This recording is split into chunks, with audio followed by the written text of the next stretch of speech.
دینی عالمان، خطیبان، ښوونکي او قومي مشران دې د پولیو یا ګوزڼ ضد واکسین په ګټو ولسونه وپوهوي. دا څرګندونې د لغمان مرستیال او سرپرست والي الحاج شهزاده مظلومیار د پولیو یا ګوزڼ ضد واکسین د لا ښه تطبیق په اړه د سکتوري ریاستونو ترمنځ د همغږۍ په جلسه کې وکړي، چې پکې عامه روغتیا، حج، اوقافو، اطلاعات او فرهنګ او یو شمېر نورو ادارو مسؤلینو برخه لرله. غونډه د قرآن کریم د څو مبارکو آیتونو په تلاوت سره پیل شوه. ورپسې د غونډې ګډونوالو هر یو په خپل وار سره د تېرې میاشتې د کړنو او راتلونکو پلانونو په اړه بشپړ معلومات وړاندې کړل. د عامې روغتیا ریاست د مسؤلینو په وینا د پولیو یا ګوزڼ ضد واکسین 3 ورځنی کمپاین به د دوشنبې په ورځ پیلیږي او د چهارشنبې په ورځ به پای ته ورسیږي، چې په ترڅ کې به 188,000 د 5 کلونو څخه کم عمره ماشومان ته تطبیق شي. زموږ راتلونکی کمپاین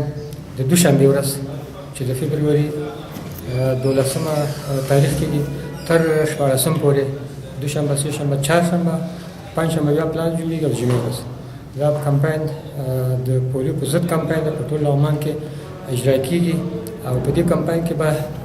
1,58,208 ماشومان چې عمر د 5 کالو څخه کته وي دا واکسین تطبیق کیږي. نو زموږ هیله د ټولو سکتوري ریاستونو څخه، د ټولنې څخه، د امام صاحبانو څخه، د معلم صاحبانو څخه او د مور او پلار یا د ماشومانو د والدینو څخه هیله دا ده چې په دغه ورځ کې خپل ماشومان په کورونو کې وساتي او هغه رضاکاران چې زموږ د دې کمپاین یا د دې واکسین د تطبیق لپاره راځي د دې سره همکاري وکړي تر څو ټول خپل هغه ماشومان چې عمرونه یې 15 کالو څخه کته وي د دې مهلک او